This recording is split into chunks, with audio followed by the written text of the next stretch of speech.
Lieutenant colonel ডালিম বীর উত্তম। তিনি আমাদের সাথে উপস্থিত আছেন। আমাদের এই জাতির সূর্য সন্তান। প্রায় ৩০ বছর পর জনসমক্ষে বঙ্গবন্ধুর আত্মস্বীকৃত খুনি ও মৃত্যুদণ্ডপ্রাপ্ত আসামি নূর চৌধুরী। ৫০ বছর পর প্রকাশ্যে আসলেন শেখ মুজিবের স্বঘোষিত হত্যাকারী মেজর ডালিম, যাকে বছরের পর বছর হন্যে হয়ে খুঁজেছে আওয়ামী লীগ সরকার। সেই যে ১৯৭৫ সালে দেশ ছেড়েছেন, তারপর তাকে আর দেখা যায়নি। এতদিন তিনি কোথায় আছেন তা বের করার শত চেষ্টা করেছে বাংলাদেশ সরকার, কিন্তু নিশ্চিত করে কেউ বলতে পারেননি তিনি কোথায়। তরুণ প্রজন্মের অনেকেই তার নাম শুনেছেন, কিন্তু অনেকেই জানতেন না মেজর ডালিম এখনও জীবিত। শুধু তাই নয়, তার বর্তমান অবস্থান নিয়ে এখনও চলছে জল্পনা কল্পনা। ২০০৯ সালে বাংলাদেশের একটি গণমাধ্যমে প্রকাশ পায় মেজর ডালিম পাকিস্তানে বসবাস করছেন। লিবিয়ার রাজধানী বেনগাজিতে তার নিয়মিত যাতায়াত রয়েছে। এমনকি বিএনপি ক্ষমতায় থাকাকালীন তিনি একবার গোপনে দেশেও এসেছিলেন।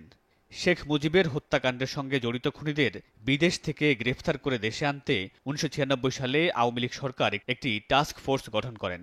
এই টাস্কফোর্স থেকে দাবি করা হয়, কেনিয়ার নাইরোবি সহ আফ্রিকার বিভিন্ন শহরে মেজর ডালিমের ব্যবসা রয়েছে। এমনকি তিনি কেনিয়ার নাগরিকত্ব গ্রহণ করেছেন। তবে তিনি পাকিস্তান, কেনিয়া নাকি আফ্রিকা কোন দেশে আছেন তা নিয়ে কোনো নিশ্চিত তথ্য পাওয়া যায়নি, যদিও অনেকের ধারণা মেজর ডালিম বর্তমানে পাকিস্তানে অবস্থান করছেন।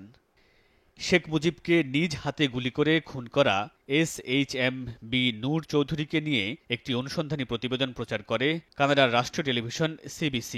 সেই প্রতিবেদনে প্রথমবারের মতো দেখা যায় আত্মগোপনে থাকা নূর চৌধুরীকে। ১৯৯৬ সালে শেখ হাসিনা ক্ষমতায় এলে তিনি পালিয়ে প্রথমে আমেরিকা, পরে কানাডায় চলে যান। নূর চৌধুরীকে দেশে পাঠাতে সরকার ২০০৯ সালে এবং ২০১৯ সালে দুইবার ইন্টারপোলের মাধ্যমে রেড নোটিশ জারি করে, কিন্তু তারপরও তাকে দেশে আনতে পারেনি। ১৯৯৬ সালের ১২ জুন ভোটের দিন মধ্যরাতে আওয়ামী লীগের জয় নিশ্চিত বুঝতে পেরে দেশ ছেড়ে পালিয়ে যান শেখ মুজিবের খুনি খন্দকার আব্দুর রশিদ। বিভিন্ন সূত্রে ধারণা করা হয় খন্দকার আব্দুর রশিদ লিবিয়া অথবা বেলজিয়ামে অবস্থান করছেন। বেশিরভাগ সময় তিনি লিবিয়াতে থেকেই ব্যবসা বাণিজ্য করছেন।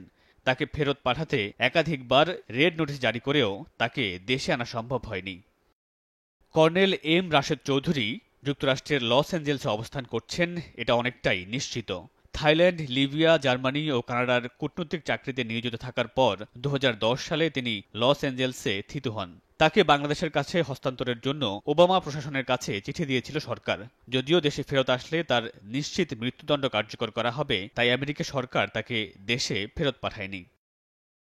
২০২০ সালে গুঞ্জন উঠে শেখ মুজিবের হত্যাকারী মোসলেউদ্দিন আহমেদ ভারতে গ্রেফতার হয়েছেন, যদিও পরে এই ঘটনার সত্যতা পাওয়া যায়নি। শেখ মুজিবের হত্যার সঙ্গে জড়িত সর্বমোট ১২ জন ফাঁসির আসামির ভেতর ২০১০ সালের ২৮ জানুয়ারি ৫ জনের ফাঁসি কার্যকর করা হয়। তারা হলেন বজলুল হুদা, মহিউদ্দিন আহমেদ, AKM মহিউদ্দিন, সৈয়দ ফারুক রহমান ও সুলতান শাহরিয়ার রশিদ খান। ২০০১ সালের ২ জানুয়ারি জিম্বাবুয়েতে অবস্থানকালে ফাঁসির দণ্ডপ্রাপ্ত আসামি আব্দুল মজিদ পাশা মৃত্যুবরণ করেন। আর আরেক পলাতক আসামি আব্দুল মাজিদের খোঁজ পাওয়া যায় ২০১০ সালের ৭ এপ্রিল ঢাকার মিরপুরে। সেদিন গ্রেফতারের ৫ দিনের মাথায় ১২ এপ্রিল তার ফাঁসি কার্যকর করা হয়।